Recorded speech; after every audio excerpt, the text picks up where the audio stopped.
Hey guys, thanks for tuning in to another video on ForgottenWeapons.com. I'm Ian McCollum, and I'm here today at Morphy's where they have a whole slew of Derringers. And so I figured we should take a look at a couple of them. These are obviously best singly known as being the gun that John Wilkes Booth used to kill President Lincoln, but these were really popular guns in general during the whole mid-1800s. And I think it's worth reflecting on the fact that if I hold this up and I ask a gun person, what is this? They're going to say, oh, that's a Deringer. Well, it's a Deringer because it was made by Henry Deringer of Philadelphia. And yet anyone else who made a gun like this, it gets called a Deringer as well. The whole product category is generalized under his name. That's how influential and successful Deringer was with these guns.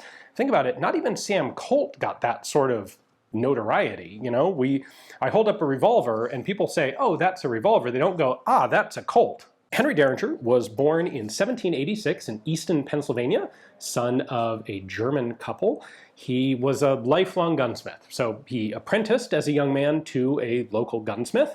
He then worked for a year at the Virginia Manufactory, that would be 1808, outside of Richmond, or in Richmond, Virginia.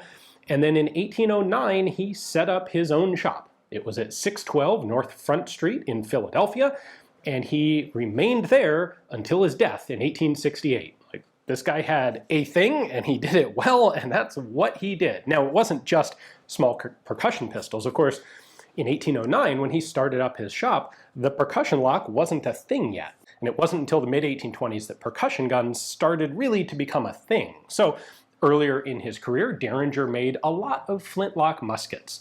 Between, 1812 and 1848, he made something like 20,000 muskets for the U.S. Army. He also made a whole lot of trade muskets for the commercial business.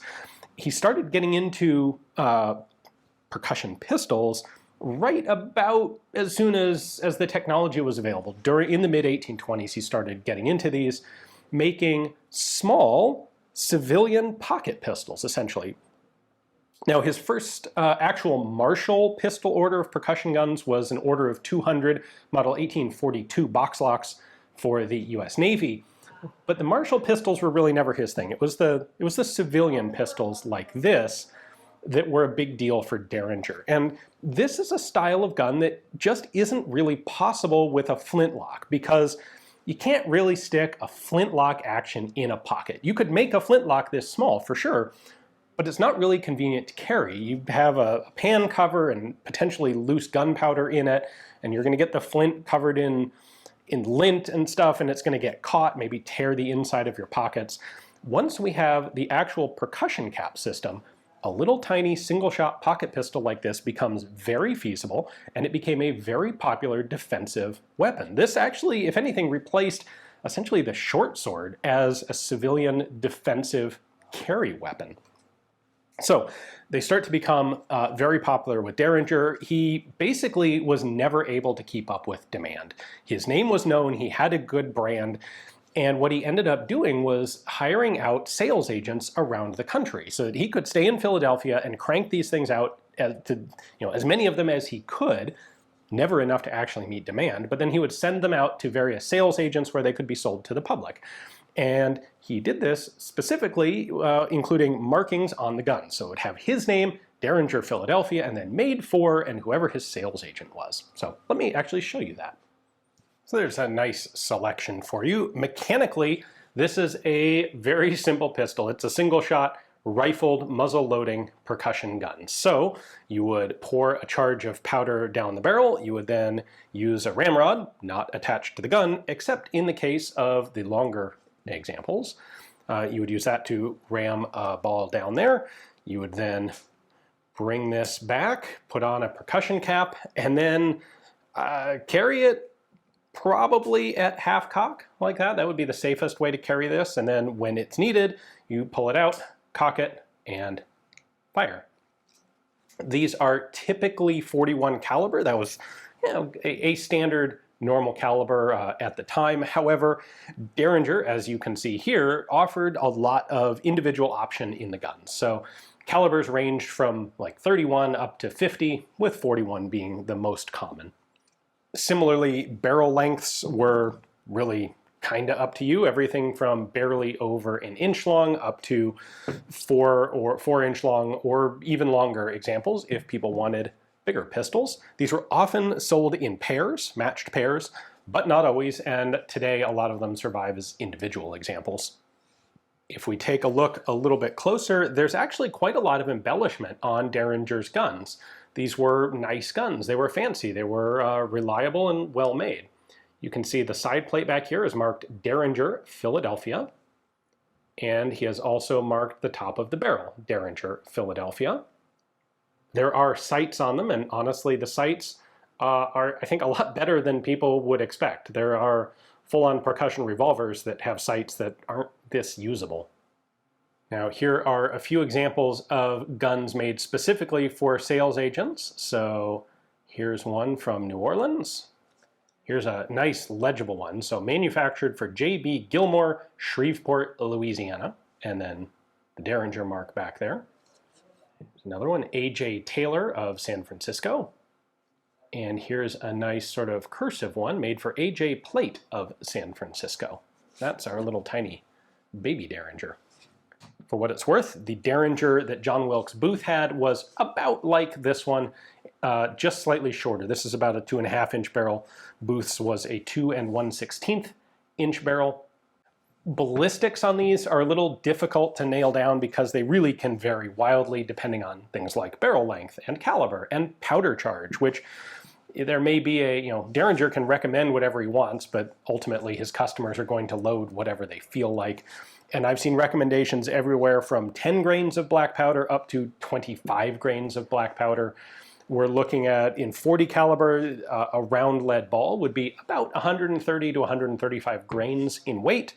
And you would probably be getting muzzle velocities between 350 and 600 feet per second. And I realize that's really a quite wide range, but these are guns that really can have quite a wide range of ballistic effect. So these were intended to be used at very close range. In an era without particularly good medicine, you don't want to get shot by one of these. They will absolutely kill people, even though they're considered perhaps wildly underpowered today. I still don't want to get shot with one. It's not clear to me whether Deringer couldn't make enough of these guns to meet demand or just wasn't willing to. Perhaps he wanted to try and limit supply to keep the prices high.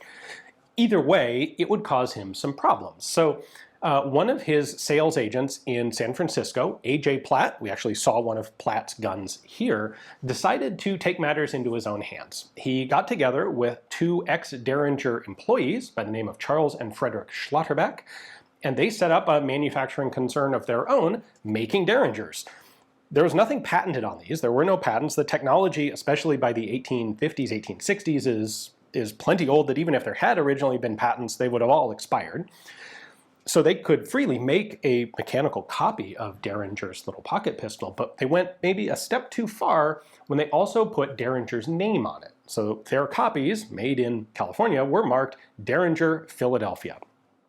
Well, Deringer ended up finding out about this. His sales from the West Coast, and I think some other places as well, started to decline, and so he hired a private investigator to find out why. Perhaps there's a new trend, there's something that he ought to be doing differently, maybe, who knows what's going on the West Coast. It's a long ways out there, and, it's a long train ride to get there. Well, the investigator comes back with an example of a Deringer pistol marked Deringer that was not made by Deringer in Philadelphia.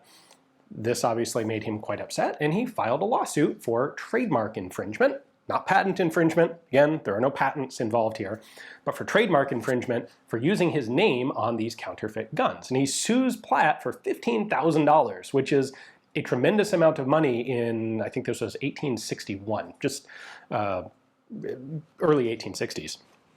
So the case goes to trial. Platt's defense is that there's a trademark registry in California and Deringer's name isn't on it. So guess you didn't register it as a trademark, so I'm free to use it. The court doesn't agree with that decision, but also isn't willing to award Deringer this huge decision of $15,000. Instead, they take information on how many guns Platt made. Deringer says 2,000 copyright guns, and how much Deringer would have made in profit on each of those guns had they been originals for him, by him. And the court comes to a figure of $1,700 that they award Deringer in essentially lost revenue as a result of these counterfeits. And that standard of determining a damages award for a trademark infringement case remains a pretty fundamental part of case law foundation today, which is kind of cool. Now, the thing that I find just kind of darkly humorous is what Platt's response was to this loss in court. And that was, you'd think, well, probably he stopped making counterfeit Deringers. He did not. In fact, he continued with the Schlotterbacks to make counterfeit Deringers. They just changed the spelling from one R to two. And you may have seen Deringer is often misspelled to this day, like whether it's D-E-R-I-N-G-E-R or D-E-R-R-I-N-G-E-R, or even some other variations of the name. Originally, this was done because a lot of this name transmission was done word of mouth, and people, or just by people who didn't have a particularly great skill at spelling or didn't know how to spell Deringer's personal name. It is a proper noun. And so there were a lot of different iterations of how you spell this. And it was just the verbal name Deringer that people recognized. Well, Platt goes to Philadelphia and finds a guy named Deringer, spelled with two R's, and licenses his name for, we don't know how much, but presumably some sort of relatively small fee, and then stamps Deringer with two R's on all of his pistols. The customer base has no idea. They didn't know how to spell Deringer. They couldn't tell one from the other, and it's all in the same font, and it's a high-quality gun, honestly. There's nothing wrong with these counterfeit Deringers. But now it's technically legal because they licensed that guy's name. Henry Deringer, the gunmaker? Oh, no, this is Deringer, the Civil War veteran, but we're putting his name on the guns. Now, today, that would probably still be sufficient basis for a follow-up trademark infringement case that this is obviously attempting to create confusion. However, Deringer was quite elderly by this point, and in 1868 he passed away from old age. And the original lawsuit took something like 3 or 4 or 5 years to actually come through to its conclusion. And Deringer never did file another lawsuit. I don't know if he knew about the new policy, knew about what Platt was doing, or just couldn't even deal with it or got sick. But regardless, it never came back to court. But that is the reason why today we have Deringer spelled in several different ways, and people are really still kind of vague on exactly which one is correct. Well, the original Henry Deringer was spelled with one R. Big thanks to Morphe's for giving me the opportunity to film a whole bunch of their Deringers here. These are actual Henry Philadelphia Deringers made for a variety of different sales agents. Very cool to take a look at an assortment of them. Hopefully you guys enjoyed the video. Thanks for watching.